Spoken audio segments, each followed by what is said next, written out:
Hey everyone, welcome to Gaming Explained. In today's video, I'm gonna show you how to clear traffic escape cache. So let's get started. Begin by launching settings on a mobile device.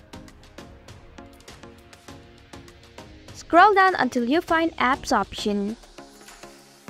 Tap on it. Select Manage Apps option. In the search bar, type in traffic escape and perform your search.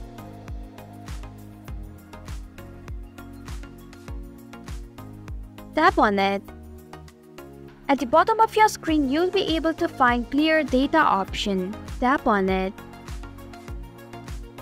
To clear traffic escape cache, tap on Clear Cache option.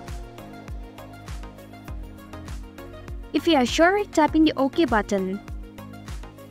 And this is how you can clear traffic escape cache. Thanks for watching Gaming Explained. If you like this video, hit the like button and drop a comment with any questions or feedback. If you are new, subscribe and click the bell icon to stay updated on the future videos.